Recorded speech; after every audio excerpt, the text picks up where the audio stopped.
husband will be pouring for those of you that are new. Okay, so libations. I'm not sure if the new people joining know what libations are. I'll read the introductory statement just as a clarification piece. Okay, so libations are poured as part of rituals such as birth, childhood to adulthood, eldership, ancestorship, and special celebrations which mark the African rites of passage. We ask for the guidance and wisdom of the ancestors who went before us and those whose lives were lost in the Middle Passage as we commune weekly in this book club, and particularly we ask that the ancestors hold and guide us in our study of Yurugu.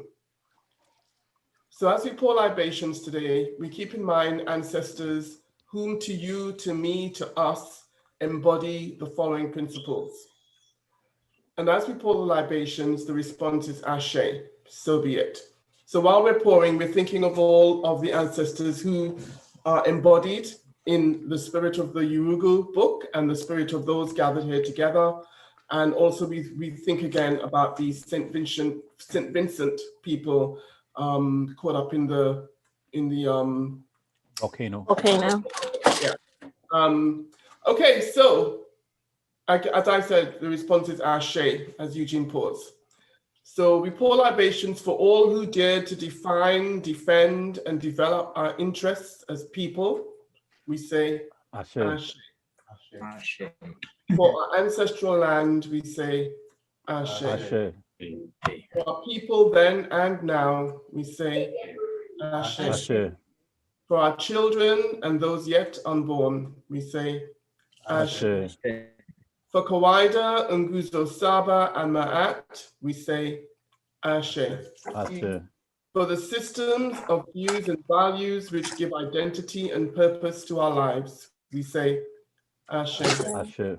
For the new world we struggle to build, and for the continuing struggle to reconstruct and reconnect our history and humanity in our own image and words according to our needs, we say Ashe. Ashe. We ask that the ancestors drink heartily and quench your thirst. Monekasa, it is finished, it is done. Ashe. Ashe. So I hope everybody was able to read chapter 3. Anybody didn't complete chapter 3? Besides the new people, I'm assuming that you guys haven't read chapter 3 yet. Man, I got to it. Okay. Wow. Congratulations. Ashe. He was already reading the book. He probably finished the book. But No. don't finish it. Don't finish it. Not yet. Something's wrong. I'm not seeing. Interestingly enough, as I'm pouring the libations there, I'm going, this whole chapter is about so part of it is about call and response and how we as African people, and I'm thinking the libations, we pour, you say Ashe. So we are actually, we're Yuruguing every day. No. We're not Yuruguing. Oh. We're not Yuruguing. What was I thinking? Uh-oh. Uh-oh. I thought you was it now. We need some recalibration here. So I caught myself. I did catch myself. Whoa. Which is a first, actually. A first that you caught yourself, or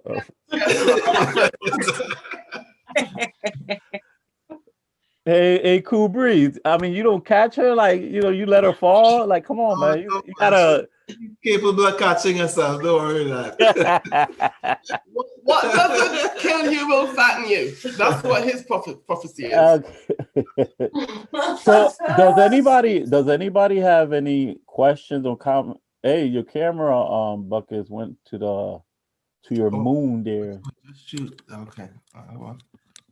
Does anybody have any questions? On the summary that I sent, I said make sure that you either have a question or statement, just to force you to really look at the reading. Anybody has any comments or any questions off the rip?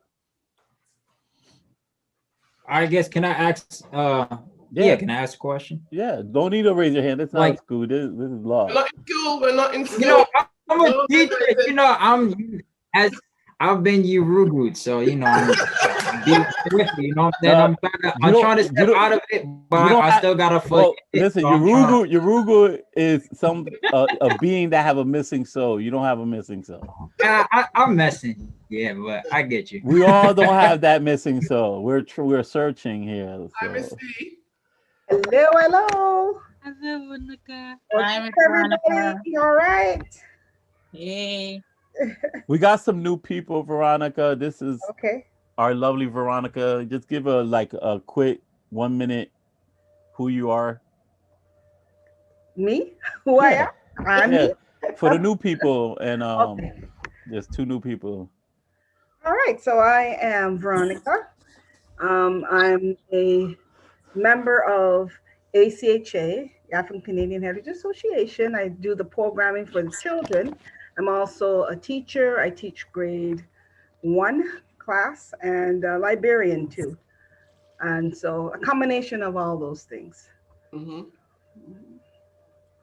So Robert, what was the statement that you wanted to make?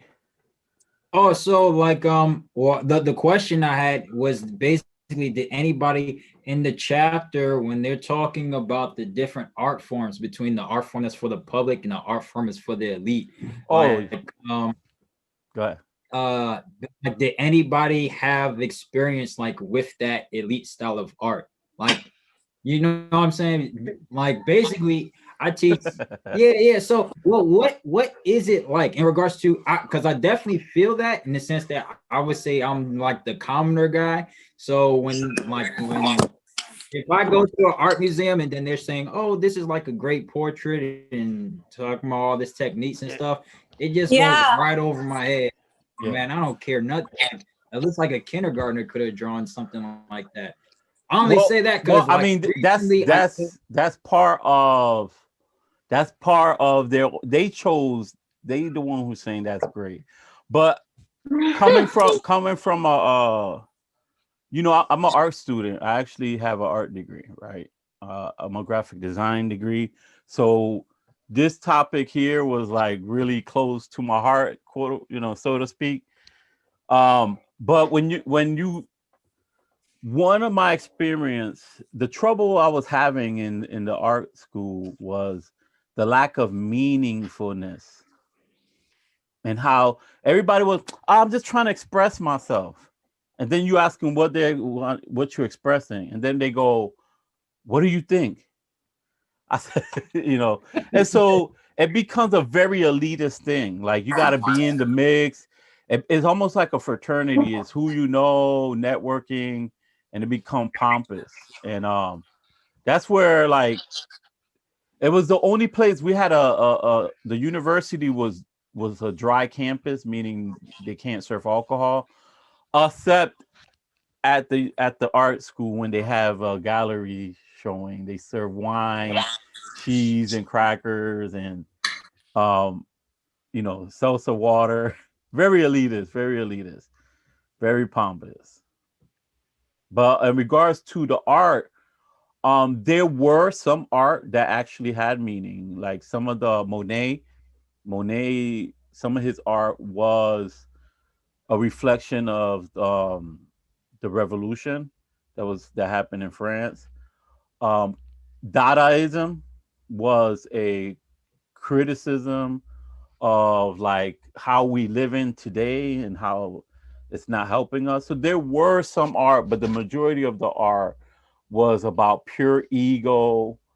And it was the standard, the people who viewed the art, who made it valuable, was always co-signed by Europeans, right? So even if you have a person of color there, you're going to a white gallery to show your artwork, and you're chosen by white folks, where we will have our own art, where and how we express our art, it's a lot different than they express the art. Can I just throw something? I know Miss Veronica might have something to add to this conversation. I'm thinking.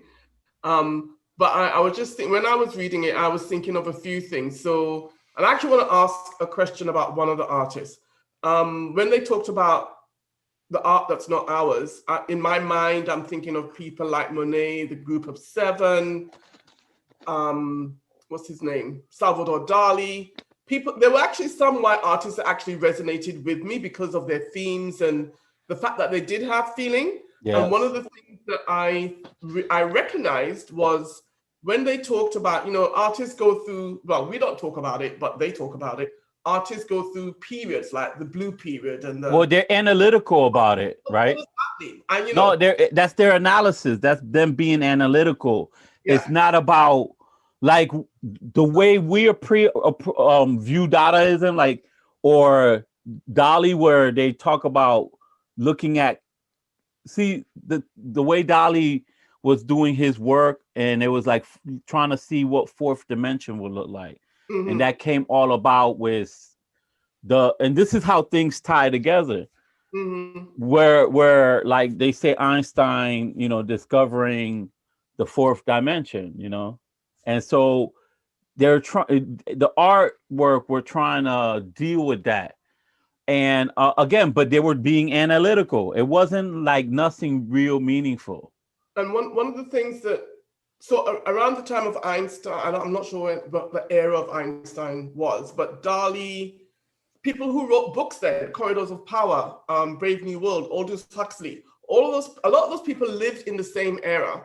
Yes. That supposedly created art in visual art, written art, but they all knew each other. They all were linked to the scientific field, but they were all smoking stuff or taking stuff that also messed with their head. So that's how they created good work. I mean, at the end of the day. Well, I mean, we're saying it's good work, right? Yes. Okay. So this, they're saying is good work, but if you look, we were doing those things in like some of the Dali stuff looked like carvings, Mhm. African carvings, Mhm. So there were works being done, and really a lot of it was mimicking, even in terms of the era of realism, Mhm. because that's important. Why? Because this is where you get advertising from, right? This is where you start going from commercial art, right? And this is where things started to get twisted. Now we're coming from some type of cultural expression, which there's a lack of it in the Western art world, to now we're using this tool of imagery as a trying to brainwash the society. And that's what mainly their art became. Their art became a cultural instrument to promote that esili that they have. Where do you put Basquiat in that? Because he was being lauded, as Black. And they talked about art, popular art and graffiti, right? Well, remember now, see, the thing is, you always have like people who like there's always the anomaly, like the person that's not caught in the matrix. Mhm. And so there were people there that were doing some of their works, but just even the analysis and how people were viewing their artwork was purely analytical. Mhm.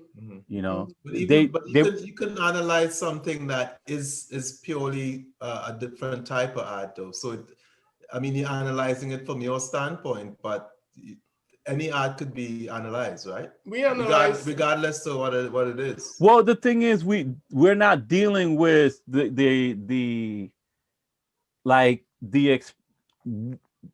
we're dealing more with like what's the spiritual component of that? What is the meaningfulness about that? What is that type of art expressing and overall, like? And so even in terms of when I was reading this, I even thought about music, how like when we hear music, we immediately and get our moves and create things. They are like more like, okay, you go to the left, go to the right, where we immediately do that, like without even thinking. And so they analyze those things, and it's these are things.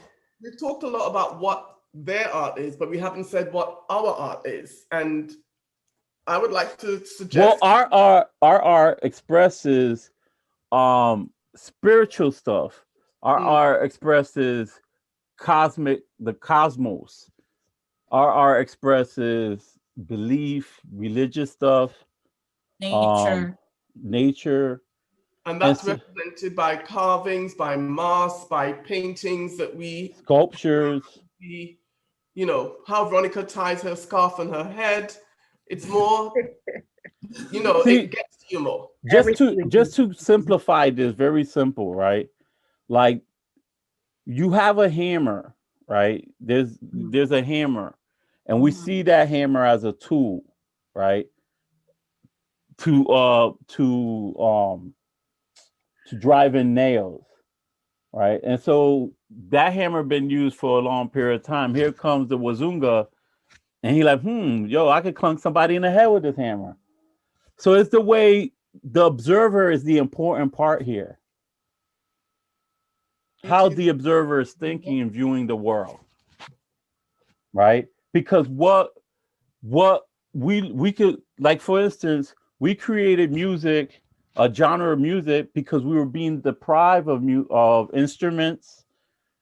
The art schools were being eliminated, the programs. And so we created our own art form, and we were trying to vent and express certain things. And so we created hip hop, graffiti. We did graffitis, dance, a new form of poetry, a entire new genre. I mean, from art, it became a way of life, a new philosophy. You know, those are the things, you know, and every genre of music, almost every genre of music, stems from our own creation, right? And it never started analytical. The blues, it started like, it's all like intuitive, like, you know. I think our art is more based on expression, on feeling, we communicate with our art. We're always telling something. There's always something that comes out of it. Yeah. That's why we don't have to analyze it, because as soon as you hear it, automatically it hits. Yeah, right. So because it is so it evokes such emotion that they felt the emotion when they saw our work, but because to just ensure that their asili is being met, then what they have to do is to take that and then break it down. Everything that they've taken has to be something that they have to process. They have to go, because they don't generate it. They don't generate. They actually just absorb. They imitate. Right? And it is true with every period of the art. Picasso, I mean, every single, and they call that like more the primitive, right? What is primitive really, right? Well, prime is first. First, right? Yeah. So so because that's their nature. Because we're being assimilated in that way too, right? All of a sudden, we too look at our art sometimes and analyze it and don't think it is good as, or in order to be to fit in, we've got to kind of change the way that we might do something, or if we do, we find that it is not appreciated as much. We mimic them. We start mimicking them. We do, but that's like a brainwashing for us. You know, your brainwash us to think that our work is not as good as, or it has to have a certain element in order to be something that is accepted. I don't know if you remember, but years ago we had a program called Fresh Arts, and some of the ACHA children were part of it. I was one of the instructors for the program, and we were on College Street at I don't know if you know that craft building. It was right next to the art gallery. and we had our class in this loft. And I'm having children come from ACHA there. There were also some Aboriginal children as part of the program. And we had children from all over. And when we started the program, the first thing they wanted us to do is they want us to produce pieces of art that what will happen after that is that we will have like a gallery showing of the art. So the problem then became the children thinking, well, I can't draw like, or I can't, they were already limiting themselves. Even the native children, I don't draw like that. I can't put my artwork up. So one of the things we did, we went to alternative art galleries.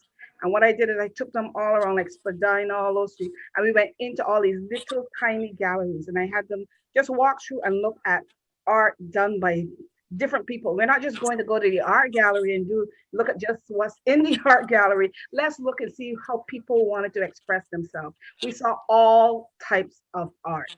And by the time we were finished, they were thinking, well, wait a minute. In one of the galleries, we saw somebody use nails and wood and made something. And I couldn't even understand that. But boy, that was art. Could have had it on the wall and had the light shining on it. Right? So I said, no, well, what do you feel? What are you feeling? Now that we've gone and studied art, let's make ours what we think art is. Right? And everybody could then sit and their work all of a sudden it looked good. And the colors they use, like, oh, wow. I says, all we need to do is put it on a wall. Let's put it on the wall and we just stand back and look and tell me now if you don't think your work is art. Yeah. Right. Because when people saw that was our expression. That's your expression. Right. Mm-hmm. And it comes out.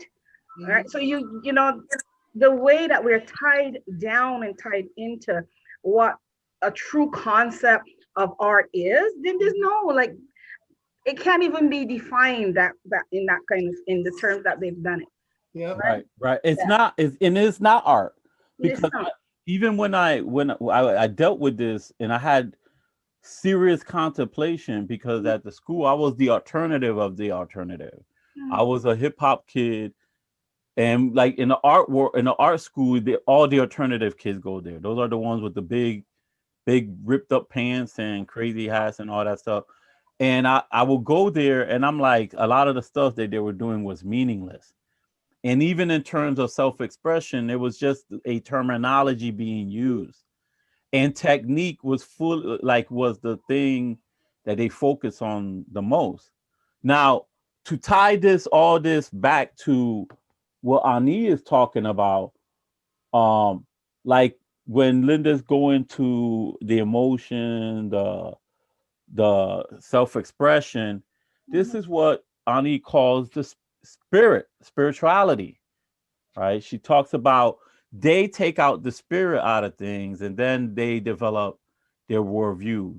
Things become meaningless and they develop their worldview. Also understand that they are using art as a tool of their power to express their power. Remember in Ptolemy II, Ptolemy told the Egyptians, we need some white netters up statue next to the black statue, because at that time people were going into the temples and they were actually everything was black, and so he wanted some white ones. And that's something you can look. It's Ptolemy II, by the way, brother. I know, Robert, you looking there in this, and so art becomes is a cultural expression. And so at this time, like the time period that you were talking about, Linda, white supremacy was solidifying itself. And like 100 years ago, like in the late 1800s. And this was part of that mechanism, right? They needed to control so now you're forced to look at the world. Remember, appearance and reality. This is part of that too. Now you were forced to look at the world through their eyes. Mm-hmm. Yeah. So when you talk about surrounding yourself with your images, it makes a lot of, everything is being consolidated by what's written in this book. Because when we started collecting Black art, at home. Not expensive anything, just art that reflected us. I actually, back in the day, was thinking, no, it's not posh like everybody else is, but it's stuff that we felt comfortable living with around in our house. And it's actually, once we started doing it, we couldn't stop, because now you can't put some lovely white piece of art next to all of your art that has meaning, right? So people come to our house and they go, oh my God, your house feels comfortable. And I think that's part of why it feels comfortable, because we are surrounded by pieces of artwork in different forms that reflect who we are. And it makes, Veronica, I know the same thing for you, but it makes a difference as to how you feel when you come home to your home. It's spiritual. Again, everything like smell, anything you smell, see, things that affect you psychologically is considered spiritual. This is why we use these things and Ifa and Kemetic spirituality and Voodoo spirituality, Lukumi, even in Christianity. We use these things. When you go to those big, massive church, right? It's like, oh, right? It's like the all of it. It's like, and then the nice glass colors. I always love those things. I like, I like, oh, that's dope. I like that. And so it changed your whole energy. Go ahead, sis. So as we're talking about like African art and stuff, I spent like the last 2 weeks researching what kind of African art I wanted to put into my house. Like I knew that I did not, I wanted to bring that vibe in. And I've bought a lot of European art, statues, all that, and put into my house. And let me let you know, I've never saged one off. I've never considered if it was evil or dark or bad. But the minute I started buying African art, I was like, oh no, this one might be a little, and it does, I think it does come from this idea that we have that our art is evil. No, but not. So it is spiritual, but because of the lenses that we've always been forced to look at our art. It doesn't stop at art, though. It doesn't stop at art. No, it's everything. But when, everything as you were talking about the new genre that we've created, whether it's been blues, whether it's been hip hop, whether it's rock been and roll, graffiti, rock, I know other Africans that will look and say that art is evil. They will be the first to stand up and say it's wrong, it's evil, it's the devil's music, it's this and it's that. And it's because we have been so trained to fear that almost. You understand, to do any, and that must be like something, I don't know, maybe our ancestors were punished, killed through it, but there is a sense of fear in it. I'll tell you how, like, I've come a long way. But before, if I had gone into somebody's house and let's say the decoration was just overly African and they had too many masks and they burnt some sage in front of me, I would have definitely been gripping my pearls, waiting to get out of there. Oh my God, I don't know what they doing in there. Like like that white, like that we went back to the slave masters, like, massa, I don't think they're supposed to be doing what they. You know what's so. That's where I started. What's so funny is that you have a red wrap hair. Your hair is wrapped in red, and that means something. It's so hilarious. It's like is that what it means for real? It means something, but I'm not gonna tell you. But I thought, she must be like she must be on the Chago, Alegua. When you said you held onto your pearls is when I started to laugh, because I'm going. No, I would have. And now it's so funny because when I go into our sisters and brothers' house and it's overly white, now I start clutching my pearls like, you see this? You ain't gonna have one. But do you see how that I had to somehow let go of that idea that it was evil or wrong, or if somebody would just give me some tea, if somebody just be like, oh, grind up this tea, anything that represented some kind of natural, care beyond natural, anything that represented me stepping out of this construct that had been given to me was scary for me. and maybe evil because it conflicted with everything.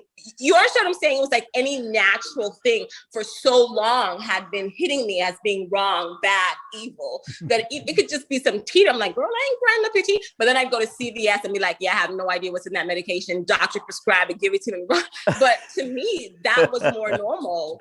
You know what I mean? Yeah, no, yeah. So I've come a long way, but it did start with something about our art feeling evil. And I think that's what it is, because it does seem like it has a soul, a spirit. And if everything else is so dry, you know, they just feel like you were talking about being in art school and having that whole opinion of a thing, you know, it's so hard. Like it's a line and everybody goes like, oh yes, that's wonderful. It's because I went and you in your mind, you're like, what? That's terrible. So I know the trick. You know what I mean? And if 100 people go before you and be like, yes, it's brilliant, he's wonderful.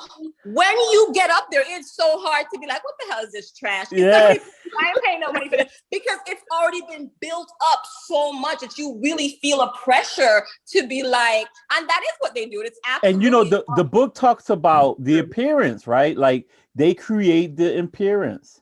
Like really, you could destroy Western society by destroying the appearance. In some way, COVID-19 kind of was a wake-up call for everybody, and like, wait, hold on, they're not this like super intelligent people. Look how foolish they're behaving here in the United States. I was just talking about something like that. We elect officials off of how they look, and then for once they had to think, and we were like, ooh, wait a second, Yep. I don't know if we're electing the right people. You know what I mean? Like, everything is hunky-dory until, you know, until they actually had to perform. You know, once they look good, they look real good up there, boy. They mean they suit and tie, but once they had to think, I was like, we need a test or something.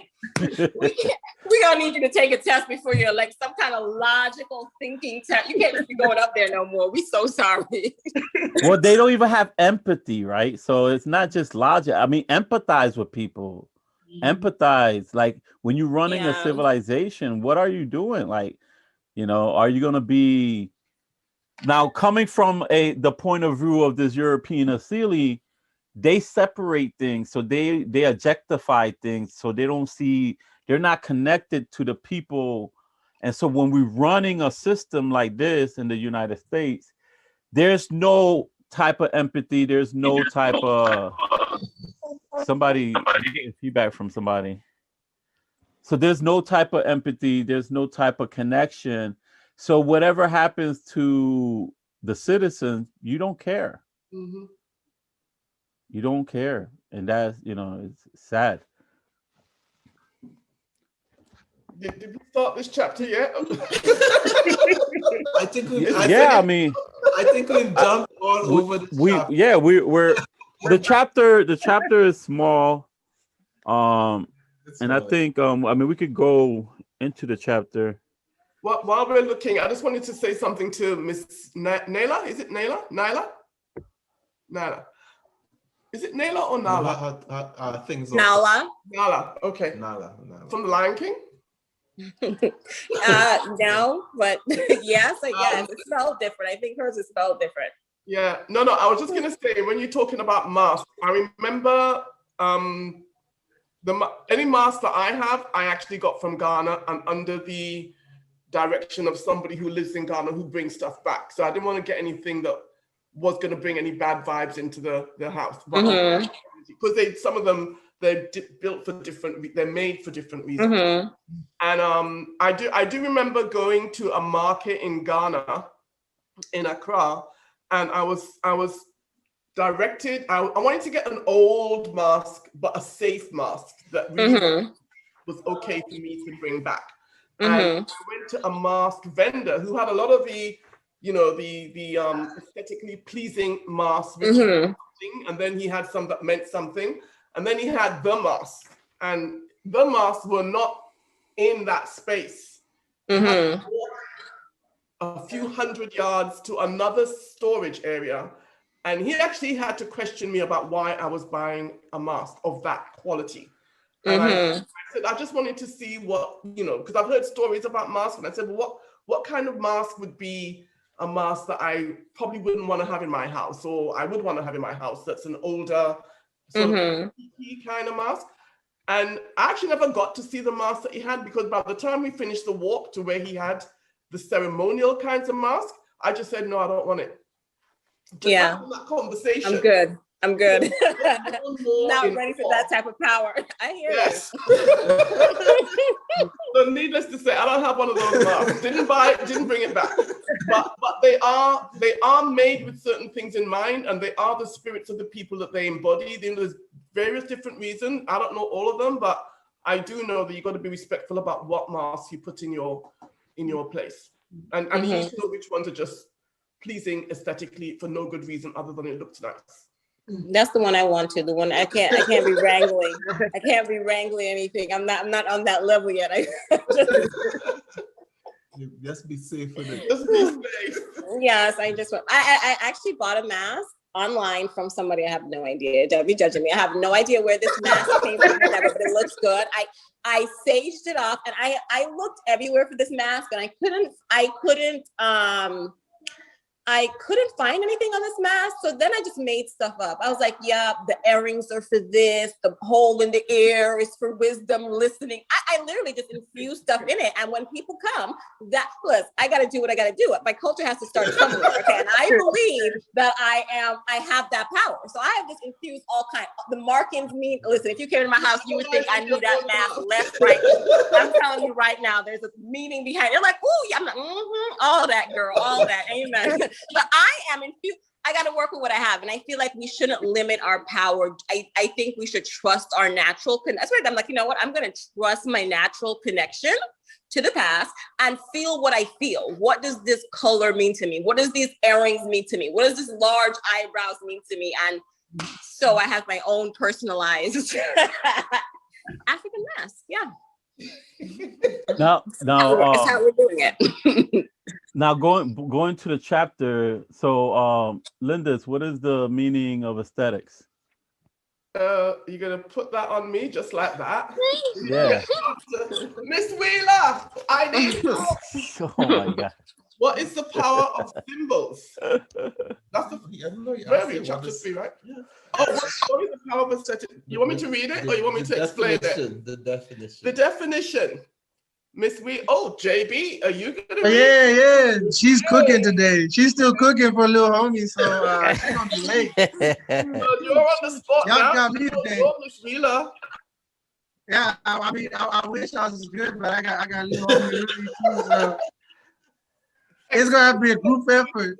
It's gonna be a group effort. I don't even remember the page. One time, JB. This one time. So there are two uses of the term aesthetic. Is that what you want, Mr. Ra? Yes? Okay. He's taking himself off the camera. Okay, there are two uses of the term aesthetic. Right, he ran away. That will have relevance in this discussion corresponding to its usages in European culture. First, we want to identify the European conception of beauty. Oh, this is a meaty one. The European conception. What page is that? What page is that? 199. 199. Thank you. The beginning of chapter 3. Thank you. Okay, the European conception of beauty. In the sense of the forms, images, and experiences that evoke positive emotional responses from those who have been inculturated in the tradition. This sense of the European aesthetic is closely related to value. That is, its themes are expressions of European value. This is the aesthetic that reaches to every layer of the culture. The values and images involved are not limited to the ordinary person, although they are more consciously expressed in the media that addresses itself to the non-intellectual and to the popular art forms. Can you read that last sentence you just read again? Because you gotta really understand that. And images involved are not limited to the ordinary person, although they are more consciously expressed in the media that addresses itself to the non-intellectual. See, now I just wanted to stop there for a second because you see what it just says there. It's not. It is it's purposeful. They doing all these things for a reason, and so they're consciously expressing these things. And go ahead. I was going to say, but this should not confuse the issue. Mm-hmm. Because perhaps unconsciously, or at least non-verbally, which is probably the case, this aesthetic affects the intellectual as well. Yeah. And the second way of using aesthetic is at the beginning of the next page. Because of the peculiar nature of European culture, we have to include another meaning of the term aesthetic. In characteristic European fashion, there is not only the experience of the beautiful, but there is the objectification of that experience as well. In keeping with the azuli of the culture, it follows that there must be a science based on this objectification. I think I'll stop there. Yeah, I'll stop there. So so what would you say about that? That there must be a science. So I what class was this? It was philosophy. In philosophy, we learned about this golden rule idea that if your face measured up to a certain amount, like if your forehead was exactly, I don't know exactly what the golden rule is, something super stupid. And I remember sitting in class and everybody was just buying into this. And I was like, no, it's absolutely not true. Because listen to me, I'm telling you right here, with a great haircut, none of my features have changed. I'm so fly, I'll blow y'all all away. With a bad haircut, none of my features have changed. I'm so ugly. Like I couldn't get the idea that just because my face was, nothing would have changed about my face. But I'm telling you, there's some haircuts that I could slay in.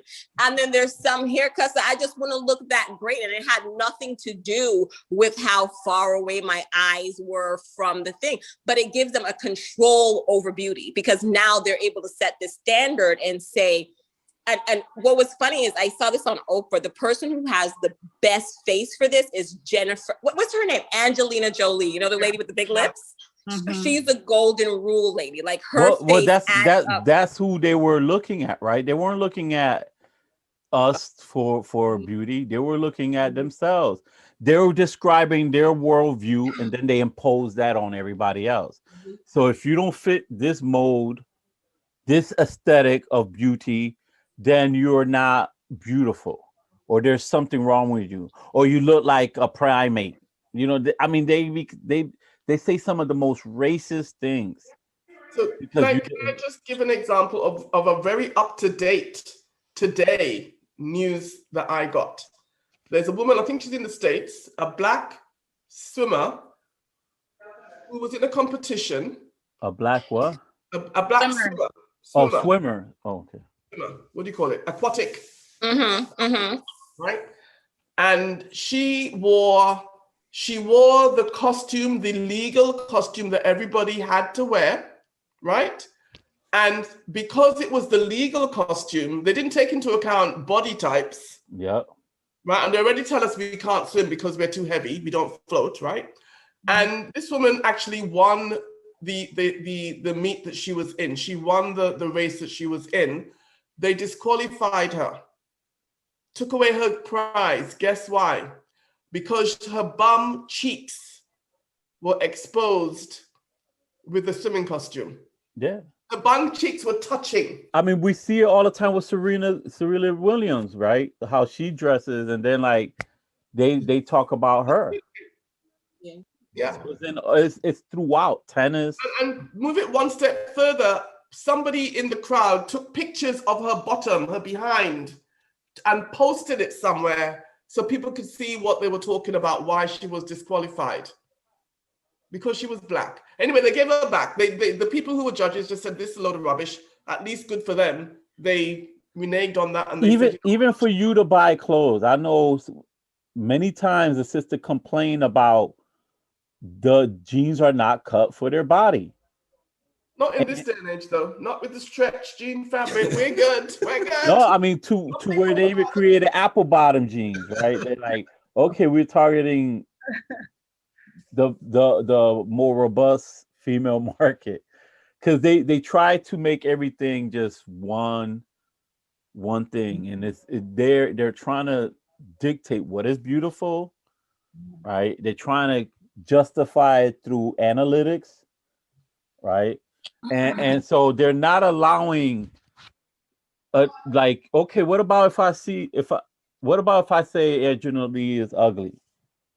Right? I mean, that's, oh, you must be crazy. I'm like, no. Yeah, I think she's pretty.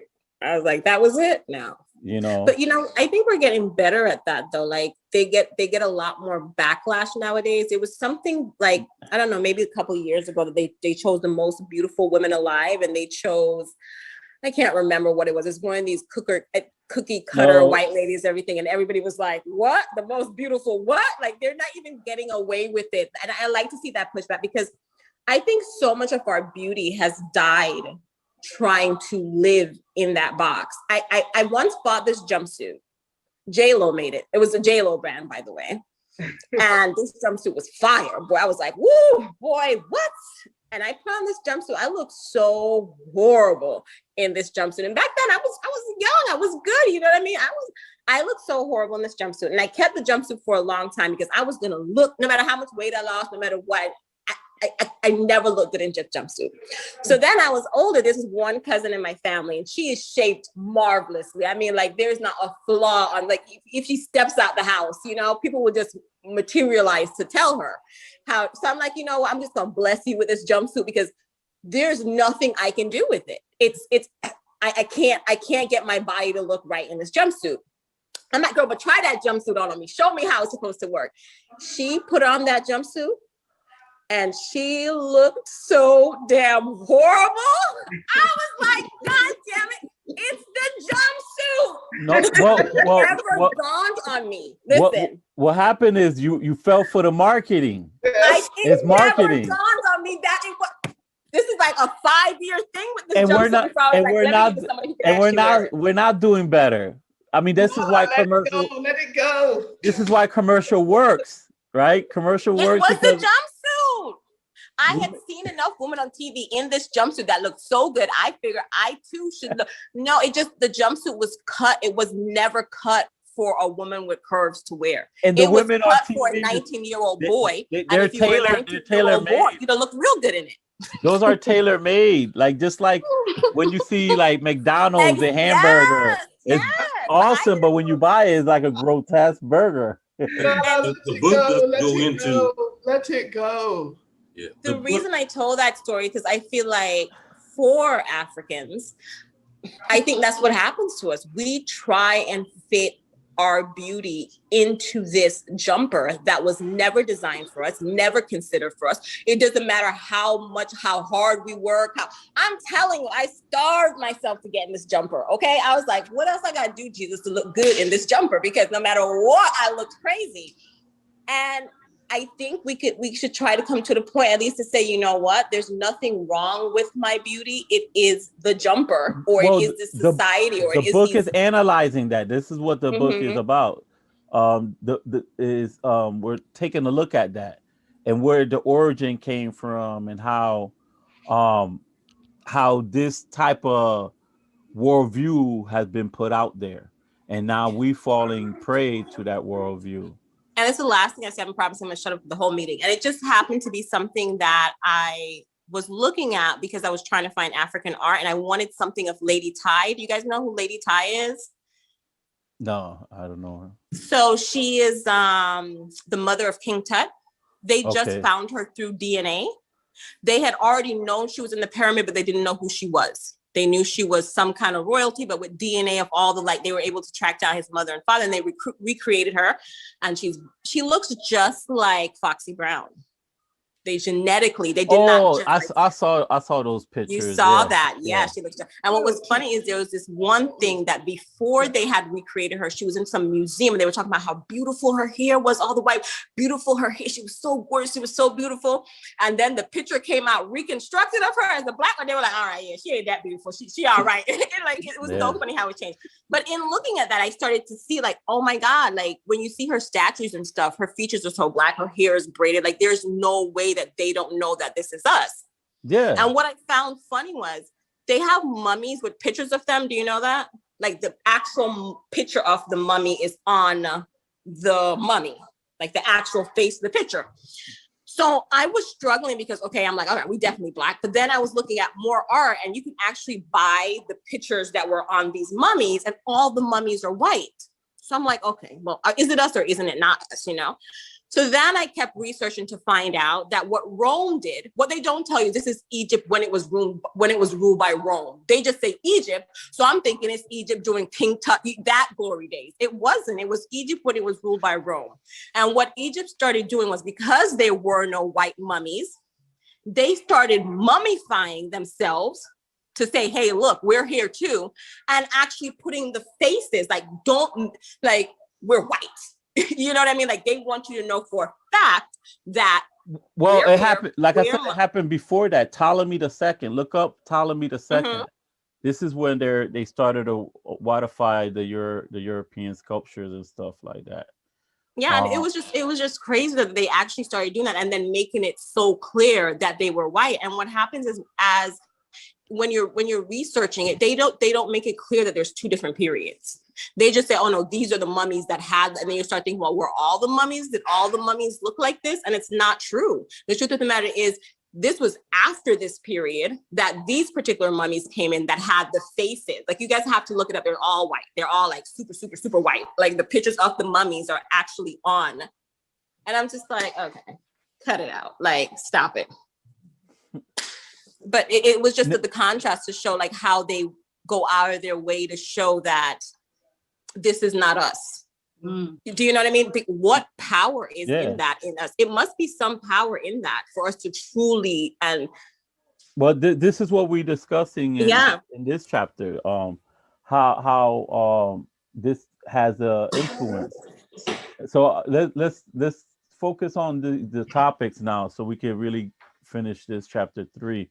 Then Yami, you was gonna say something in regards to the book. I was just gonna say she didn't really get into this part of the European Asili, but their value is based on market value, supply and demand, and if they can control your value in the market, then you have value. You know, I forget which one of you was saying, you know, if I like it, if it gives me good feeling, then it has good value.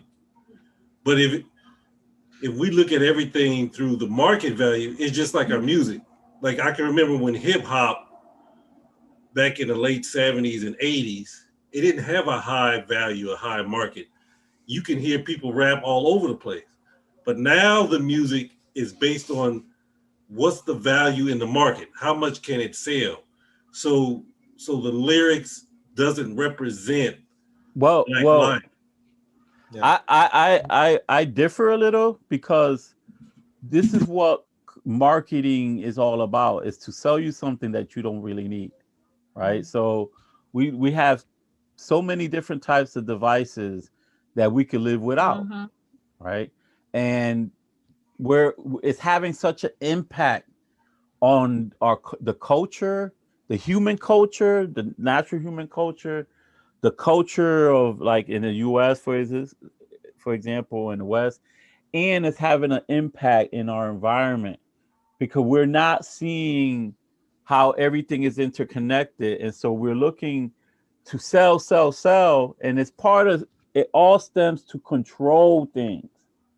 They want the power to be able to do whatever they want. This is power oriented. This is what the Asili is about. They create, and so when they're marketing to you, they actually create the need. Like, for example, we were doing things because we were self-expressing. This came about. They created the need to try to sell it to everybody else. Monetized. They monetize it. So we looked at it. It was spiritual, it was fun, it was festive, and they took it and they ran with it and put their own twist into it. To now, hip hop is not the direction it went to. was not the direction that we wanted it to go to. Where now it's meaningless. Right. What part do you differ with? Well, I differ to the part where the need, where you said the need of it, like it, that's the part when you said they recognize the need and then they sell it. No, they market, they create a artificial need. It's not a real need. It's not something like, if I don't hear hip hop any longer, my life ain't gonna change. Right. You know, like this phone right here. This is a iPhone 7, right? What's the latest iPhone they have? I think 10. 12 or something like that. 12 or 13, right? Yeah. Why? Well, yeah. Like 7 ain't good enough now? Like this. So they always create, oh, but now you got this new, right? This whole Yeah, new need. Robert will disagree with you. He's got the 12. No, I'm just saying it serves the same function. Right? You bought into it, Robert. And so no, it's marketing. This is where art meets. This is what we call marketing, and basically that's what are you referring to? It's marketing. My question to Robert would be, did you line up on the first day that phone was on sale at 5 o'clock in the morning to get it? Nah, Well, I'm not that. I'm definitely not. I'm that type of guy. But I said I would shake my head on the 7 just because the battery life on the 7 and like it was pretty. Yeah, but what is the battery? The one that comes right after it. Hold is on. Like, okay. Let me add this to it, right? So because of the battery, right? What is that battery doing to the planet? Because it's very. Oh, we're in agreement. I'm just saying there is a difference between the 7 and the one that doesn't have. Yeah, but it's the functionality of it. It serves its purpose, whether you got a 7 or 12 or 13. It's the same function. No, like you didn't need to get that phone if you had a 7 or 8. But it's built in though. The obsolete is built into the yes, of course. Process. Yeah, So it becomes obsolete. They turned off the code on the 7 too pretty soon here, so you know. Nah, I'm dead, bro. It's like your volume gonna stop working for no reason. Like it's gonna start calling random people. I promise you, this happens. They do that for a reason. No, they do. They do. Exactly. They do. Like that's what I'm saying. They're aggressive with their CD. They don't play around. They want their money. Not to mention when you work with young kids, you can't have an outdated phone. You will get clowned. Like your phone has to be up. You can't pull out no iPhone 7 in front of teenagers. Oh my God! Again, that's part of the brainwashing thing that's going on. You know, we continue to perpetuate. We're so brainwashed that if you get rid of all the Europeans and that are trying to create this dominance, we will recreate that asili within our own people. And I do believe rap was kind of the need. I think we have a need for expression, but then our expression was controlled because they kind of like monetized it. Like, I don't know if you guys remember Jay-Z, when Jay-Z first started rapping, he came out with like legal, what was it? Something, but his lyrics were so clean, they were so powerful, they were so deep, but he made no money off of it. And then he made money with like a Less album, and then he just stuck to that. He even his lyrics, like A Reasonable Doubt was the album. Yeah, but that's all marketing. It's all marketing. If they wanted to market conscious music, it will pop off. Marketing works. But they marketed in a way that we didn't want it to go. Like we would have rather rap to be deeper, to be thing, but it was more because like remember Def Jam blew up with Public Enemy. Yeah. You know. No, I'm agreeing. I'm agreeing with you. Like they definitely control it by saying what, you know what I mean, what people like the most, like what they marketed to us as good rap music, because Jay-Z got more play on the radio. He got better albums when it was more pop than when it, because I didn't even know about him, Reasonable Doubt. I kind of learned about him once his stuff was more marketed on the pop level, and then kind of went back. And so I was like, well, why would you ever, you know what I mean, stop doing this when this was so good, but that was more profitable. Right, but that's what I said. Our collective exactly values have become market values, as opposed to the higher sense of spirituality, those higher values that you can't put a price on. Those days are almost gone. I want to step on anybody's toes just in regards to the rap conversation.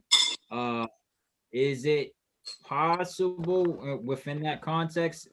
I feel like as a culture, we really didn't invest in ourselves, and that's kind of left that door open to be exploited.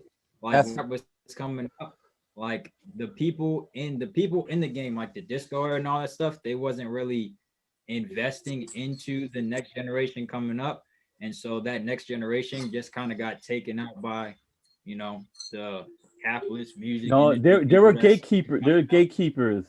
We were prevented from having distributions. We weren't controlling. We don't control the whole market system, and so it's hard. Like right now, we living in a unique time where now we could market our own selves a little bit better than we didn't have access to marketing before, like we have it now, using social media, YouTube, and all those things. So we're creating, and even now they control these platforms. If they want to get rid of YouTube, you know how many broke people there'll be? Like YouTube created millionaires. As quickly as they created those millionaires, faster they could make them poor again by get rid of this platform, the YouTube platform. So you've seen that all the time. They are one step ahead, and we're not. Now we do not invest in ourselves, and as a community, not just the hip hop game, as a community, because we're not creating infrastructures institutions to support our own values. We're not buying land, and like, yeah, there's a few brothers and sisters who are doing it, but that's the minority. It's not having a significant effect as a whole, right? And so, I mean, we got countries that are not doing it, or there's CIAs over there breaking stuff off, you know.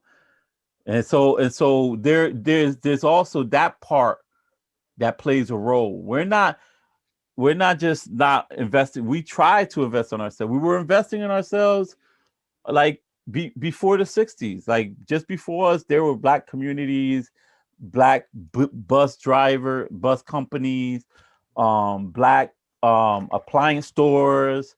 There was a lot more Black doctors. They own more land. The Black community own more land in the United States. So it's just becoming worse, and it's because there's an outside force really creating blockages, you know. I mean, you read the new Jim Crow,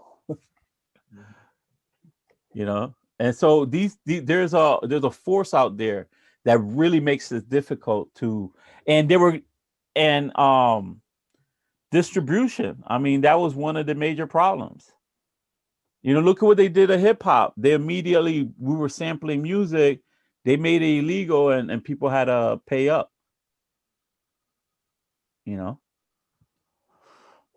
they hit us in many different ways, and they change the rules of the game all the time for their benefit. It's all good that we produce things as long as they control it. And I think one thing is too that they so sold us on inclusiveness more than integration. Ownership. So it wasn't so much like, I think we have to keep in mind, and this is something that I found out way later. Nobody taught me this in school, but it was like, why wasn't I taught this? You remember the whole Montgomery bus thing where they were boycotting to get on the white buses? Nobody let me know that at that time there was Black buses. Hello?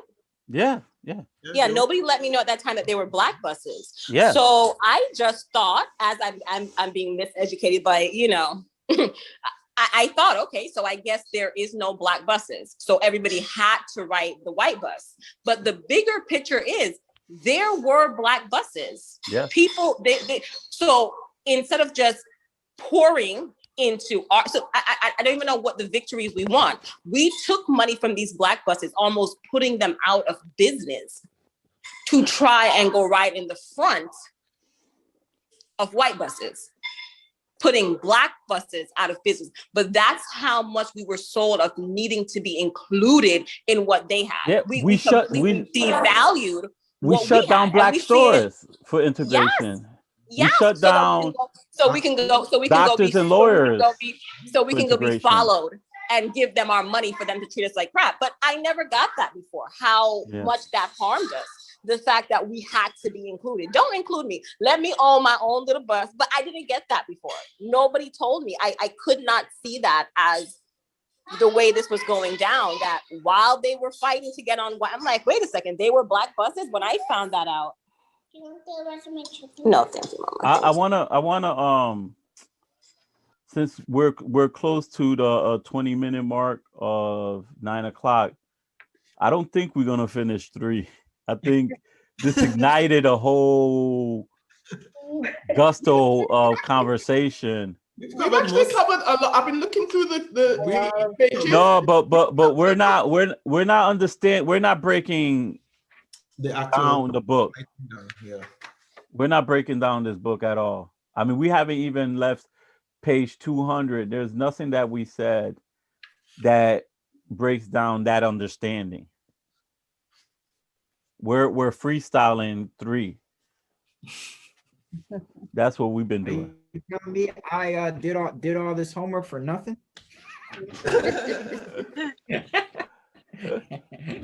No, but we understand that whenever like these topics come about, we realize it takes like two weekends to do a chapter. And I kind of knew that this chapter was gonna set things off because we could relate to it much more than the other chapters. And so I let it ride. I didn't want to. Oh, what happened? You got powered out? No, my wife just clicked up the light. Says, guess I'll talk to you later. Saying something. He's had enough. Hey, Eugene, he looked like a younger version of you, bro. No, but I think we need to come back into this chapter. I think we should just finish this discussion off of what we've been doing, and I think come next Sunday we read, like, we really break down this chapter. Unless y'all want to bypass this chapter, if y'all think I'm just being overcritical. I think we're covering the topics. I think we kind of we're jumping around, but we're covering each of these sections. Yeah, I think we are. I think we put it in our perspective. Mm-hmm.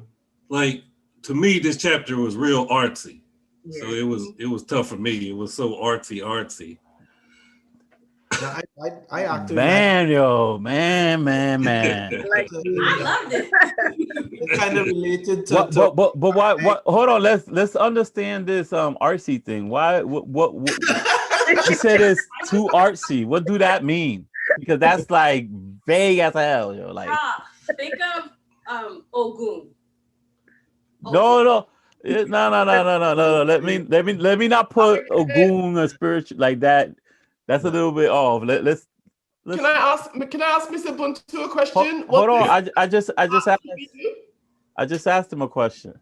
Oh, sorry. What do I mean by artsy? Yeah, not what you mean by too artsy.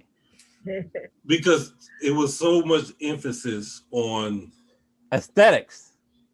Yeah. Mm-hmm. That it was difficult for me, so I had to put it in the way that what made it difficult? Because I don't really look at art. Except hold on. Let's say if you build a community. I think you're talking about what I was talking about, that elite art. You talk about how elite you're art? saying there's two types of art. It's that the art that Yeah. Are you talking about people that- elite art? Because I see Yeah. art in Yeah. your hat. I see art in your hat. Right. Yeah, I do. I understand that part, but I look at it more like in building of houses, the building of houses, how they set up the houses in a community, how they set up the stores, how churches are constructed in communities. It's not really based, and she talks about the communal aspects of art compared to the social. We're more socialized, but we don't think communally. Like schools might be so far away. Hold on, I want you to explain that, because that's dope right there. Go ahead, explain that part, bro. That's dope. I can remember what it made me think of is being bused to another school. Yes. It took me 30 minutes to get to, and when I got there, so many white people. I didn't fit in, so. But it was all the talented kids seemed to went to these white schools, and the kids that couldn't make it went back to the black schools, and it made those schools work. It was just designed in a way that it made the white schools better, and it took the talented out of the black schools, and the black schools had to deal with what was left in the. So that's the type of art and design that I was looking at. It was designed in a way that took away our quality, our value out of our cities.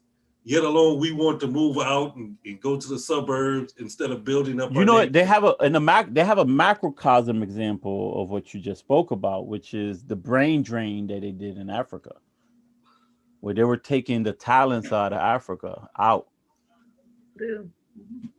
Have you ever heard of that concept, the brain drain? Yeah. Okay. They do it in the Caribbean as well. Yeah, They go for all the professionals, people, and who can. You can look at their immigration policies in regards to that. Mm-hmm. If you're a mathematician or physicist, you come in real quick. Right. So we thought more the communal way is, I can't leave my community because I'm such an asset to my community. Right. If you need me, then you're going to have to take care of the entire community, yet alone just me by myself. So those concepts are gone. And she talks about that in there. That part I really didn't like. Yeah. But the paintings and the artistry, Well, she was explaining, like what Brother Robert was mentioning. Yeah. She was dealing with that elite art. Yeah. And when we're dealing with aesthetics, when she talk about the analytics, and how they break down scientifically, they were trying to develop this scientific methodology for what is beautiful, right? She had a focus on that elite art to be able to break that down, because we don't the art for everybody else was entirely different. How we viewed it, how we created it, and it was pure self-expression. It wasn't like I'm a mimic, because remember, the Romans and the Greeks were mimicking a lot, and they were like, okay, if we make this as real looking as possible, that means we're better. And so they kind of took out the meaning and self-expression out of it. I think another important part is religious art. I think that has such a big impact because, not everybody goes to like an art museum or sees art but when we think about images of Jesus that we see all over the place, that is simply art. And it is a form of art that's pushed on us. It is aesthetics. It's everything that she talks about in that book, and it is not us. I think that's one of the biggest artwork, because it's not like it's so funny because as a child, I'm glad you mentioned that, because that actually is in the book. Oh yeah, I read the chapter. I did my homework. I did read it. I thought we were leaving that part. So since I've been off railing, I figured I could help the train get back on the tracks before I get kicked out my first day, acting brand new. No, but yeah, so I thought Hey, Linda, that red wrap that she got on fits her perfectly, right? What is the red? I hope it's Linda. Let me know later. Mrs. Ubuntu, Isn't Mrs. that- Ubuntu, look at it. She I'll got the show red up with wrap. you. She's like I show up exercising with that you. That's fire. Go ahead. And as a child, I never questioned that. It would almost be impossible for that to be a real picture of Jesus, right? There's like, what was he doing? Posing at the time, like, hey, by the way, you know what I mean? YouTubing, there was no Instagram, no nothing. I really thought that was Jesus. I really, in my heart, because there was adults that were telling me this was the same adults that taught me how to walk, see the world, eat. They were telling me that was Jesus. So as ridiculous as that may sound, I really thought that was the face of Jesus forever. That's not ridiculous. I mean, if you grew up that way, that's how many of us were like. Very same experience. So if you didn't read the book, you would have said, "Yeah, Jesus was white." Yeah, sounds about right. But how did I not? But you just don't know. You don't know what you don't know, I guess. Because you're born into it, and you're born into the matrix. You're Jamaican, right? So your parents are born in Jamaica. They grew up very colonially influenced, and whatever they believed is what they passed on to you. Most of us in this chat went through all of that. No, it's. I found some old pictures, and I'm not derailing. This is on topic. I found some old pictures the other day of my family. It was a wedding, and this is Jamaica. Jamaica's been hot forever. There wasn't even like air conditioner back then. And they were in like 3-piece suits. You hear me? They still do that. Hats and everything. And I was thinking, so why the heck, like who possessed, and they look good. I'm not gonna lie, they were sharp. Okay. I'm like, I wish our brothers dressed like that today. But it made absolutely no sense. So I had to ask myself, why are they dressed like that? And it dawned on me. They were dressed like that because that's how they had seen the white people dress. It made no sense for them to be dressed like this. Like they looked hot in the picture. There's like sweat, but that's how they had seen. That's what had been given to them as how a proper man dresses. And even though it did not fit their climate, their circumstances, what they were doing, that's how they were dressed. It's just so funny how we eat the food that is fed to us, and that art is such a powerful they make it universal, right? So like whatever, like you remember when you was talking about the mention, the golden, also I think the golden ratio and stuff like that, which that's actually some scientific stuff on that in regards to how plant grows. But when they talk about beauty and this universal aesthetics, they try to make what they consider beautiful, right, as a template for every other ethnic cultural groups in the world. And so segue into universalism. Yeah, that's what I'm actually looking at it because even in when you go to a church, right, the way it's designed, even the artwork and the statues, and you go in there is to create this allness, this like wow.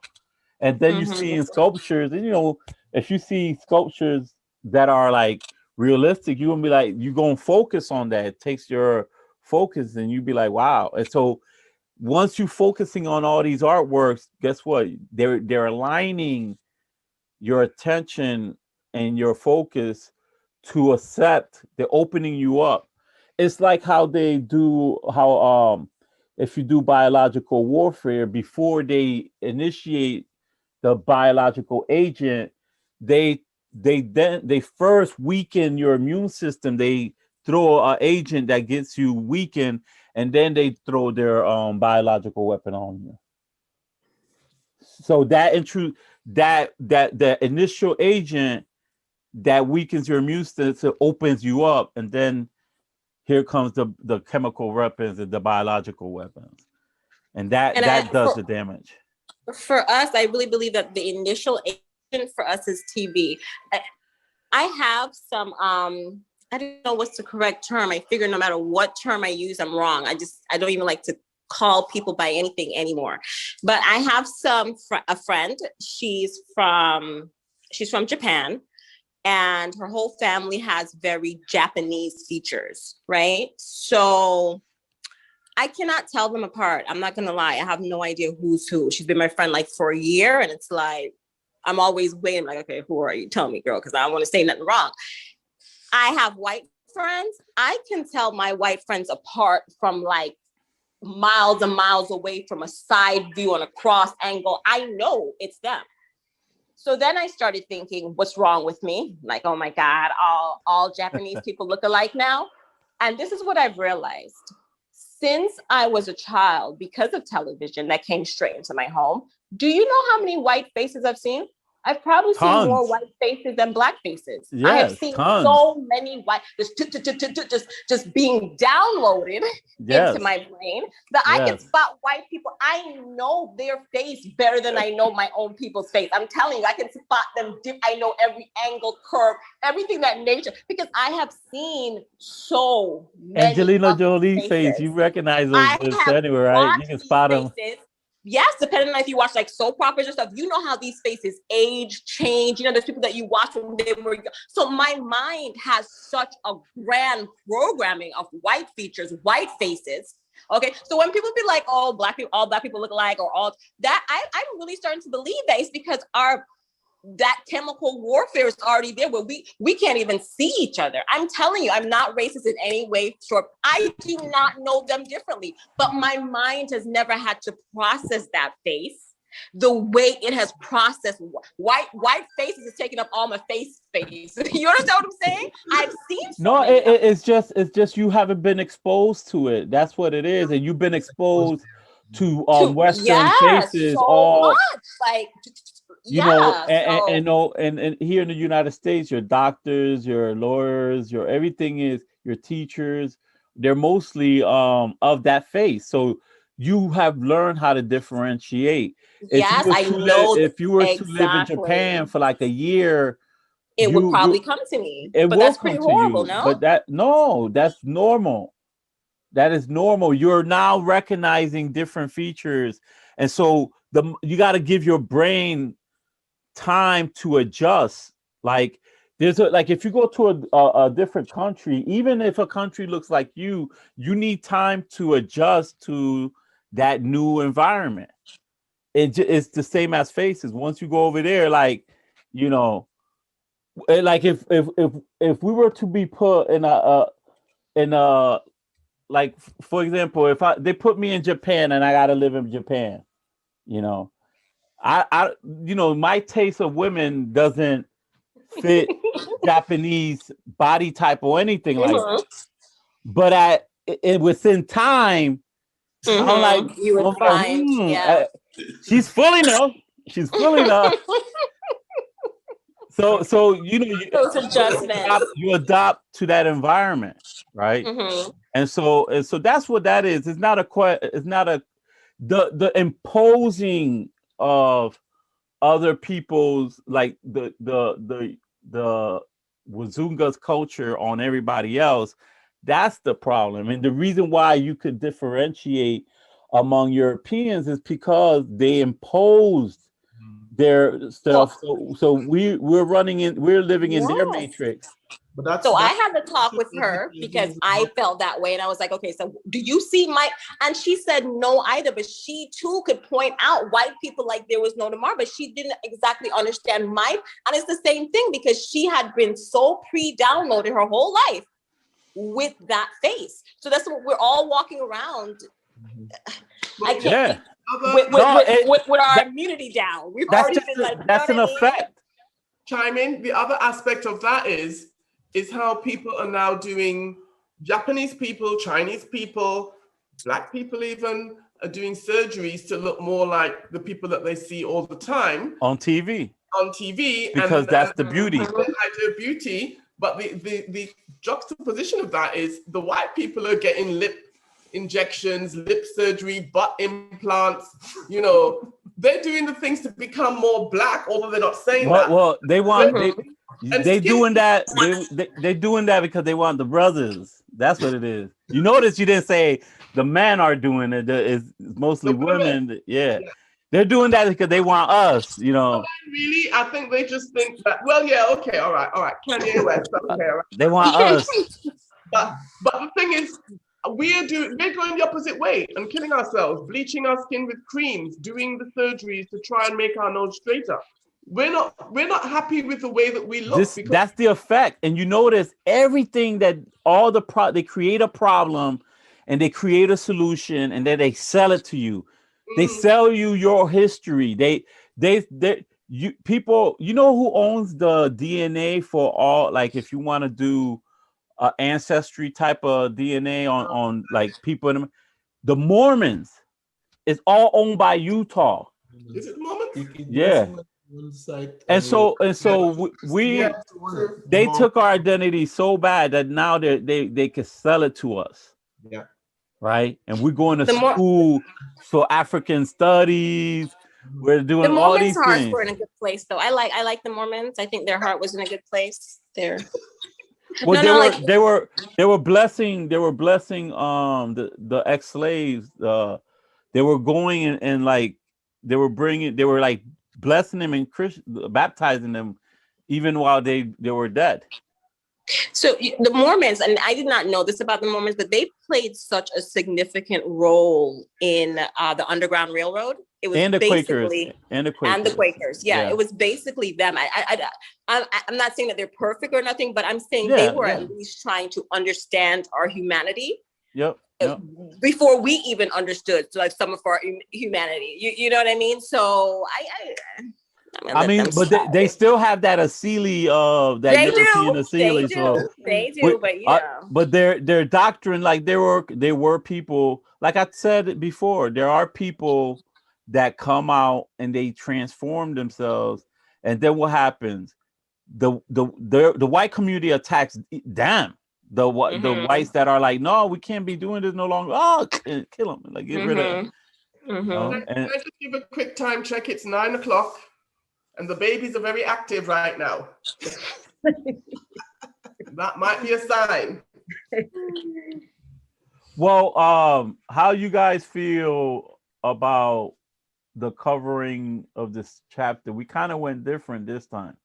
Yeah, we did not break it down individually, but I like the conversation being spontaneous and all, you know. I enjoyed it. I enjoyed Nyla's funny. She doesn't even know, like she's actually expressing some religious stuff, and those who knows about the spirituality, African spirituality, we see it in you, by the way. It's so hilarious. Like we're like, oh my God, she doesn't even recognize how that fiery, like you even in how you look and express. It's there. That's why I'm like, the red hair drive just got me. Yeah, from what I'm looking at page 219, and we haven't touched really any of that stuff moving forward. I don't know what people are thinking, but well, we did touch the universalist aesthetics, the myths of universal aesthetics a little bit when we were talking about but we could go over that for sure. Because there's several points there that are very important. You said 119? 119, 219. White, good, I mean, and beautiful. Yeah. Sort of touch a little bit on that. Yeah. I mean, we could come back to that and just we didn't talk about the mystic schools, the difference, like page 227. Like the very last piece, chapter, we didn't really touch on that. Music, the music. And the music, we sort of touched on music, a little bit, but not much. But yeah. Yeah, we were more discussing the black, bad, white, good thinking on page 220. We didn't really go into that. The West is a white civilization. No other civilization has made that claim. We didn't touch on that. Like I said, I think we just come back like the normal. It takes 2 weeks to do a chapter. I knew, although this chapter is small, I knew it was going to pop off a big discussion, and it was going to trigger a big discussion. And I kind of Can I just ask, are we gonna go back over the whole chapter, or are we gonna, because we don't want to No, start. we could just go to the points that we didn't discuss. I think we could just do that.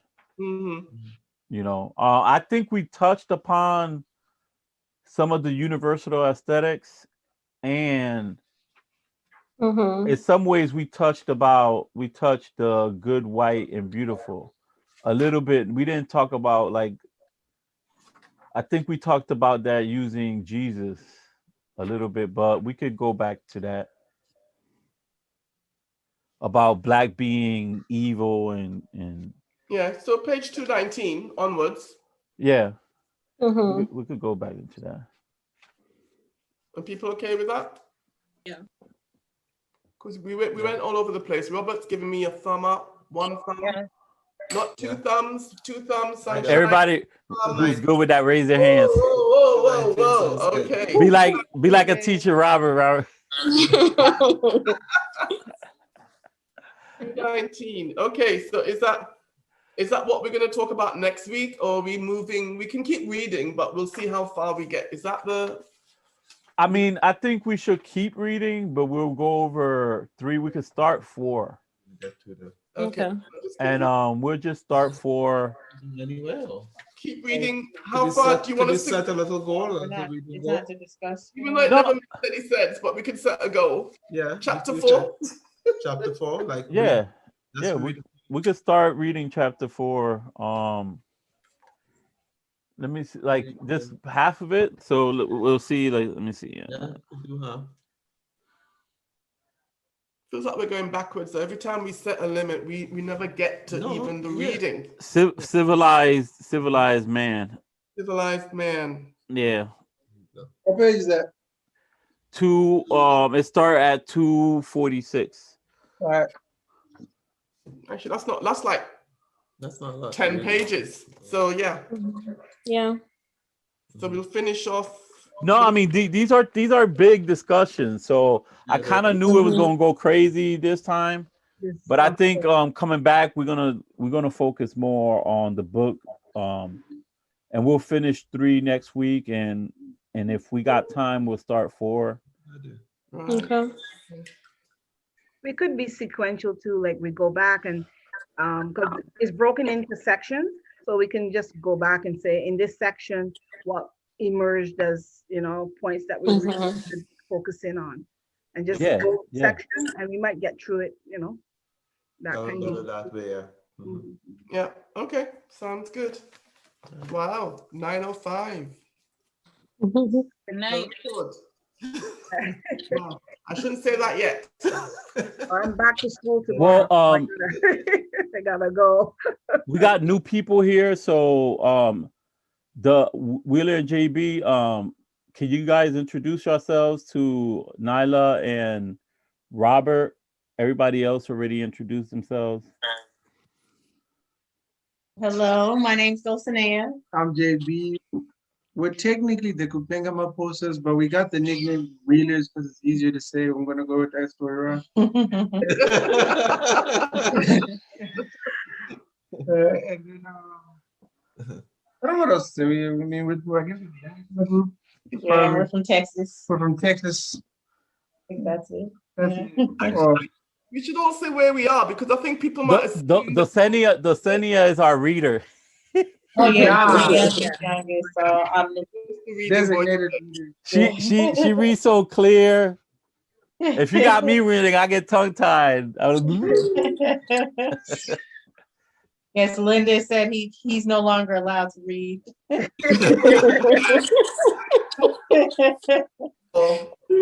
That's just Linda's throwing daggers. I understand that. that's my Asili, and I embrace it.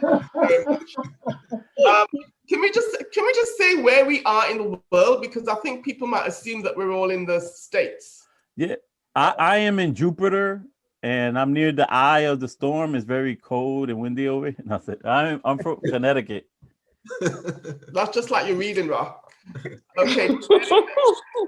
Okay, Miss Veronica. Yep, I am from Toronto. No, well, I'm actually from Mississauga, Ontario. Sunshine. Toronto, Ontario, live near to Lindis, and I'm like maybe what, Miss Veronica, like 35 minutes away from you Yeah, about that actually. Yeah. On a clear day. on a clear day. Yeah. You've given away where we are, so we don't have to say where we are because you just said. Mr. and Mrs. Ubuntu. We're in Dallas. Lindis is from Hades. Haiti? Hades. What the hell, right? I said Hades, you said hell. I'm gonna get that T-shirt straight out of hell. Okay, you got to the Ubuntu family. Come on, Ra. Okay, From Dallas, Texas. both of you in the same place. Just checking. And Nala, you said you were from Florida. Florida. Miss Dulcinea, did you say where you guys were? Yeah, you they're did. from Texas, yeah. And We're Texas too, but I guess we could be specific. We're San Antonio. San Antonio. there you go. That's all I wanted to know. And Robert, I think people may not know where Robert is. Not everybody. He mentioned it. Yeah, but- Maryland. But the Wheelers weren't here at the time. I'm trying to be inclusive, Yeah. Rob. Lindis, do you want me to you want me to get triggered? Because we can pop this off. We can pop this off. I'll bring the Ubuntu family into this too. It's too late. It's too late. The time that you missed the time for popping off. It's sorry, it's too late. No, we're Robert and Neela, we're a spicy bunch here, and we throw daggers all the time, and Just gotta catch them. yeah. Sometimes you gotta duck. Ducking is actually a good thing to do. Anyway, good to meet everybody. I suppose we can. So listen, we're gonna be working on reading the second half of chapter 4. We'll come back and discuss chapter 3, and I'll have the summary. I'll email you the summary on Monday. What was the question? Cool Breeze? No, you said the second half of chapter 4 is actually the first half of the first 4. half of chapter 4. Yeah, chapter 3. I misspoke. My bad. Good looking. So listen, peace to everybody. Hotep, Shemem Hotep. Robert, be careful with Cold Breeze over there. Cold Breeze is Linda. Cold Breeze. Oh, Robert, they all love me here. That's why they can pick on me the way they pick on me. I have 2. So far, I've got 2 names. Hades. No, that's not a name. That's your home. That's the home. Hades. And what was it? Cold Breeze. Now, I do have supporters in this room here. She has no supporters. She has no supporters. She has no supporters. I'm a supporter. I'm a supporter. She has no supporters. And now we have Nala. Robert, believe me, she has no supporters. Right. They're support unless they talking behind my back. No. But we have a good chat on us. It's a nice way to end the weekend. Sometimes, not always. Right. Always. Anyway, see everybody next week. I hope everybody. Bye-bye. Have a good week. Bye-bye.